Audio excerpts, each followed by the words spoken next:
ದಾಸೋಹ ಕೇಂದ್ರದಲ್ಲಿ ಸಂಗ್ರಹವಾದ ಹೆಚ್ಚುವರಿ ಆಹಾರ ಧಾನ್ಯಗಳನ್ನು ಗೃಹ ಸಚಿವರ ವಿಶೇಷ ಅಧಿಕಾರಿಯಾದ ಡಾಕ್ಟರ್ ನಾಗಣ್ಣನವರ ಮಾರ್ಗದರ್ಶನದಂತೆಯೇ ಸ್ಥಳೀಯರಿಗೆ ಆದ್ಯತೆ ನೀಡಿ ಹರಾಜು ಪ್ರಕ್ರಿಯೆಯನ್ನು ನಡೆಸಲಾಯಿತು.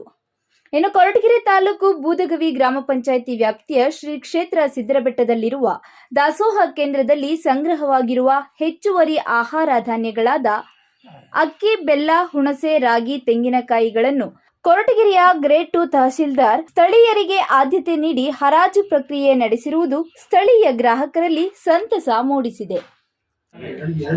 ಜಾತ್ರೆ ನಡೆಯುವ ಸಲುವಾಗಿ ಅಕ್ಕಿ ಮತ್ತು ಇತರೆ ಸಾಮಗ್ರಿಗಳ ಹರಾಜು ಪ್ರಕ್ರಿಯೆಗೆ ಪತ್ರಿಕಾ ಪ್ರಕಟಣೆ ಕೊಡಲಾಗಿತ್ತು.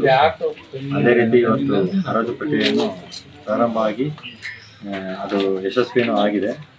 ಇದರಲ್ಲಿ ಒಟ್ಟು 5 ಥರದ ಇದನ್ನು ನಾವು ರೇಷನ್ನ ಹರಾಜಿಗೆ ಹಾಕಿದ್ವಿ. ಅಕ್ಕಿ, ಬೆಲ್ಲ, ಹುಣಸೆ, ರಾಗಿ ಮತ್ತು ತೆಂಗಿನಕಾಯಿ. ಒಟ್ಟು 30 ಜನ ಬೆಳೆಗಾರರು ಭಾಗವಹಿಸಿದ್ರು.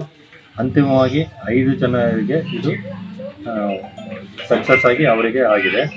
ಅಕ್ಕಿ ಬಂದು ಶಶಿಧರ್ ನಂಜಪ್ಪ ಅಂತೇಳಿ 20 ರೂಪಾಯಿ ಅಂತ ಆಗಿದೆ. ಬೆಲ್ಲ ಬಂದು ಪಾಂಡುರಂಗಯ್ಯ ಅನ್ನೋರಿಗೆ 27 ರೂಪಾಯಿಗಾಗಿದೆ. ಹುಣಸೆ ಬಂದು ರೋಸ್ಪೀರ್ ಅನ್ನೋರಿಗೆ 40 ರೂಪಾಯಿಗಾಗಿದೆ. ರಾಗಿ ಬಂದು ಶಿವರಾಜು ಅನ್ನೋರಿಗೆ 30 ರೂಪಾಯಿಗಾಗಿದೆ. ತೆಂಗಿನಕಾಯಿ ಬಂದು ಪುಟ್ಟರಾಜು ಅವರಿಗೆ 34,000 ಆಗಿದೆ. ಇದರಲ್ಲಿ ತೆಂಗಿನಕಾಯಿ ಮಾತ್ರ ನಾವು ಹೋಲ್ ಲಾಟಲ್ಲಿ ಮಾಡಿದ್ದೀವಿ. ಮಿಕ್ಕಿದ್ದೆಲ್ಲ ಕೆಜಿ ಲೆಕ್ಕದಲ್ಲಿ ನಾವು ಹರಾಜು ಪ್ರಕ್ರಿಯೆ ಮಾಡಿದ್ದೀವಿ. ಹರಾಜಿನಲ್ಲಿ ಮಾನ್ಯ ಗ್ರೇಡ್ 2 ಸಾಹೇಬರು ನಮ್ಮ ಸ್ಥಳೀಯರಿಗೆ ಆದ್ಯತೆ ಕೊಟ್ಟಿದ್ದಾರೆ. ಆ ವಿಚಾರವಾಗಿ ನಮ್ಮ ಎಲ್ಲ ಸ್ಥಳೀಯ ಮುಖಂಡರುಗಳು, ಸ್ಥಳೀಯ ಪ್ರತಿನಿಧಿಗಳು ಮತ್ತು ಭಕ್ತಾದಿಗಳು ಅವರಿಗೆ ಎಷ್ಟು ಅಭಿನಂದನೆಗಳನ್ನ ಹೇಳಿದ್ರು ಸಾಲದು. ಇತ್ತೀಚಿನ ದಿನದಲ್ಲಿ ಭಾಳ ಗಮನ ಹರಿಸ್ತಾ ಇದ್ದಾರೆ. ಈ ಸಿದ್ದರಬೆಟ್ಟದಲ್ಲಿ ಯಾವುದೇ ಹರಾಜು ಪ್ರಕ್ರಿಯೆಯನ್ನು ಅಚ್ಚುಕಟ್ಟಾಗಿ ಮಾಡ್ತಾ ಇರಲಿಲ್ಲ.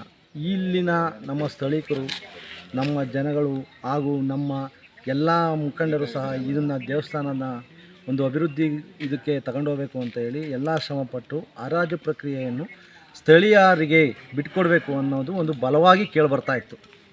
ಇದರಿಂದ ನಾವು ಹರಾಜು ಪ್ರಕ್ರಿಯೆಯನ್ನು ಬೇರೆ ಕಡೆಯವರಿಂದ ಬರದಂಗೆ ಇಲ್ಲಿನ ಲೋಕಲ್ ಜನಗಳೇ ಈ ಹರಾಜು ಪ್ರಕ್ರಿಯೆಯಲ್ಲಿ ಭಾಗವಹಿಸಿ ಹೆಚ್ಚಿನದಾಗಿ ಹರಾಜುಗಳು ನಮ್ಮ ಲೋಕಲ್ ಜನಗಳಿಗೆ ನಿಂತಿದೆ.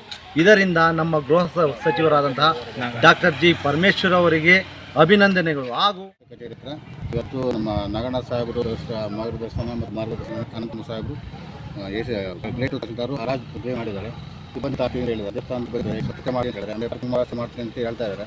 ಆಗ್ತಾ ಇದೆ ಅಂತ ಅಂದ್ಕೊಂಡಿದ್ದೀನಿ. ಆಮೇಲೆ ಮೂಲಸೌಕರ್ಯ ಒಂದು ಸ್ವಲ್ಪ ಕುಂಠಿತ ಇದ್ದು ಎಲ್ಲ ಮಾಡ್ತೀವಿ ಅಂತ ಹೇಳಿದ್ದಾರೆ ನಮ್ಮ ಪರಮೇಶ್ವರ ಸಾಹೇಬರು. ಆಮೇಲೆ ನಗಣ್ಣರ ಇದರಿಂದ ಒಂದು 90 ಭಾಗ ಕೆಲಸ ಮಾಡ್ತೀವಿ ಅಂತ ಹೇಳಿದ್ದಾರೆ. ಆದಮೇಲೆ ನಮಗೆ ತುಂಬ ಧನ್ಯವಾದ.